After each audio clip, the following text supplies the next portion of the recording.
Masmavi 3 Mutfakta'ya hoş geldiniz. Sevgili arkadaşlarım, hamura bir şişe soda ekliyoruz. Sonuç inanılmaz. Bu tarif rekor kıracak diyorum. O denli iddialıyım. Hemen başlıyorum. İyi seyirler dilerim. Tarifimiz için bir su bardağı ılık sütümüzü yoğurma kasemize alalım. Bir paket toz maya veya yarım paket yaş maya da kullanabilirsiniz. 2 dolu yemek kaşığı şeker ve bir şişe de soda kullanıyoruz sevgili arkadaşlarım. İstediğiniz marka olur. Kapağını açar açmaz hemen mayanın üzerine güzelce dökün. Yani sevgili arkadaşlarım, videonun ilerleyen kısmında da anlatacağım. Bir soda böyle mi fark eder? Ben inanamadım. Mükemmel oldu. Şöyle bir karıştıralım. Mayamız eridikten sonra bir tam yumurta, bir yumurta akı, bir yumurta sarısını yüzeyine sürmek için kenara ayırdık. Yarım su bardağı sıvı yağ, bir tatlı kaşığı tuz. Bunları şimdi güzelce yine bir tel çırpıcıyla güzelce karıştıralım. Yani bağlayalım. Yağ ayrı, yumurta ayrı değil de bakın hepsi toplanmış, tek bir sıvı haline gelmiş olsun. Unumuzu ekleyelim ve şöyle bir yine her zaman olduğu gibi tahta kaşığımızla kabaca toparlayalım. Toplam un miktarımız 6, maksimum 6,5 su bardağı kadar sevgili arkadaşlarım. Dikkatli ve kontrollü ekleyin lütfen. Şimdi şöyle kabaca bir toparladım. İçerisine 100 gram tereyağı, nasıl söyleyeyim, bir dolu yemek kaşığı diyebilirim. Ekliyorum ve elimle yoğurmaya başlıyorum. Şimdi bundan sonrası çok güzel ve çok zevkli. Önce tereyağını güzelce yedireceğiz. Bir su bardağı unumuz var. Onu da böyle etap etap ekliyorum ben. Toplamda bende 6 su bardağı artı bir dolu yemek kaşığı tam denk düştü. Yani 6-6,5 su bardağı arası un tam denk düşüyor. Ve yoğurmaya başladım. Yaklaşık 5 dakika yoğurdum. Sevgili arkadaşlarım, lütfen hamurun kıvamına bakın. Muazzam bir kıvamımız var. Parolamız ne? Fıstık gibi hamur yoğuruyoruz.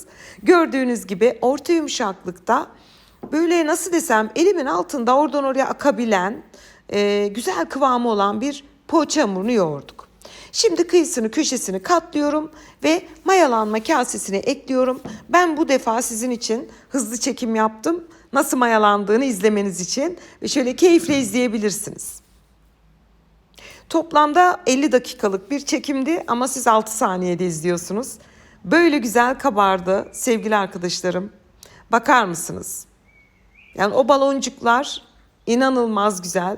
Hamurun kıvamı, poğaçalarınızın yumuşaklığını biraz sonra doku testinde göreceksiniz. Şimdi hamurumuzdan şöyle bezeleri alarak tezgaha diziyorum.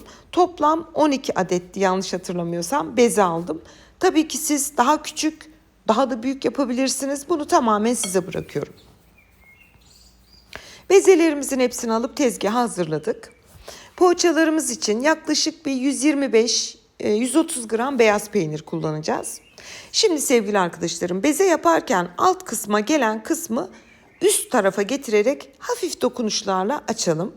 Daha sonra da elimizle yine çok güzel ve yumuşak bir şekilde, yani hamuru öyle çok ezmeden şöyle toparlayın. Zaten hamur çok güzel kendini de tutuyor. Çok kolay şekilde alıyor. Hiçbir şekilde una da gerek yok.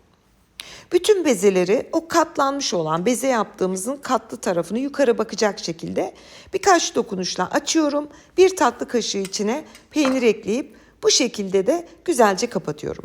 Burada dikkat etmeniz gereken tek husus, açık yer kalmasın, peynir pişerken dışına akmasın. Ben daha pratik çalışmak için de böyle aynı anda 3 taneyi açtım ve aynı anda katladım. Sevgili arkadaşlarım, hemen belirtmek isterim.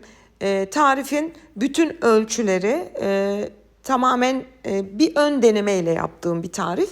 Yani ben tarifleri kopyala yapıştır yapmadım, biliyorsunuz artık.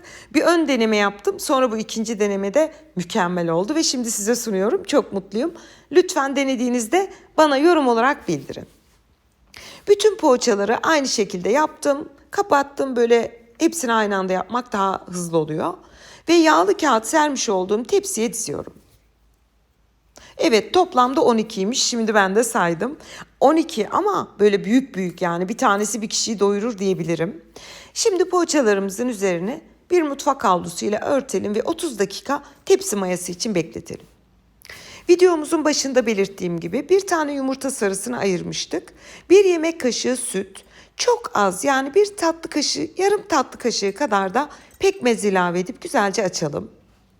Ve bir yemek kaşığı kadar da susamımız var. Onu da böyle yayvan bir kaseye boşaltıp hazırlayalım. Ve bakın sevgili arkadaşlarım, 30 dakikanın sonunda bu güzellikler böyle birbirine tutuşmaya başladı. Muazzam bir kabardı. Üzerlerine yumurta sarısı sürüyorum. Hepsine çok fazla kabarıklığını söndürmeden. Ve bir tane çay bardağı kullanacağım. Önce çay bardağını yumurtaya batırdım. Daha sonra susama batırarak bu şekilde üzerine halka desenler vermiş oluyoruz. Yine evdeki bardak çanakla yaptığımız bir teknik ama masaya getirdiğinizde çok minik bir dokunuş ama etkisi büyük ve şık bir dokunuş oluyor. Çok güzel görünüyorlar. Şimdi tam orta kısımlarına da çörek otu serperek bitiriyorum. Şahane görünüyor gerçekten. Ben bile izlerken çok hevesle izliyorum. Poğaçalarımız fırına gitmek için hazır. Önceden ısınmış alt üst ayar, yani fansız ayarda 190 derecede 35 maksimum 40 dakika pişmeye gönderiyorum. Ama her fırın farklıdır. Lütfen gözünüz fırında olsun. Yakmayın veya erken çıkarmayın. Ve yaklaşık 40 dakikanın sonunda fırından çıkardım. Şöyle söyleyeyim, bakın sevgili arkadaşlarım, böyle bir kabarma olabilir mi? Yani yumuşaklığını da göreceksiniz biraz sonra. Aslında hamurun içerisine eklemiş olduğumuz o soda içerisindeki mineralleri sanırım büyük bir etki yarattı bence. Ve çok güzel bir poğaça oldu. Bir de aslında bir diğer etkisi de çok lezzetli oldu. Yani biraz değişik bir tat ve çok lezzetli, yani plus olarak, artı olarak lezzet kattı. Bu tarifi bugün size sunmaktan çok mutluyum.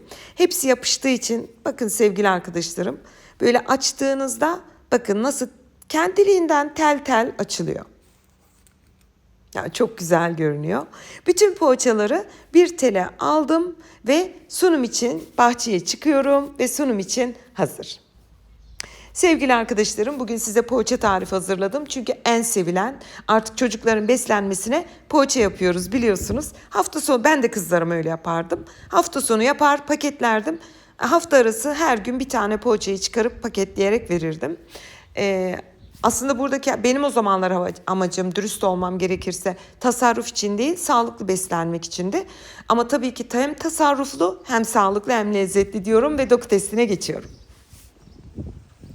Yumuşaklığını siz izleyin. Ben hiçbir şey söylemeyeyim. Yani fevkalade çok güzel bir poğaça. Son derece hafif, bulut gibi. Kendine has çok da güzel bir lezzeti var sevgili arkadaşlarım. Sizden tek ricam, tarifleri denediğinizde gelip yorum bırakın. Yani ben onları okumasam da kanalımız biliyorsunuz 2 milyon hanımefendi ve beyefendi var. Tarifin altına gelip yorumlara bakıyorlar. Hiç olmazsa faydanız olur, çok güzel olur. Yumuşaklığına dikkatinizi çekerim. Bir doku testi daha yaptım. Şimdiden deneyecek tüm izleyicilerime afiyet, bal, şifa olsun diyorum. Yeni tariflerimde görüşmek ümidiyle. Hoşça kalın.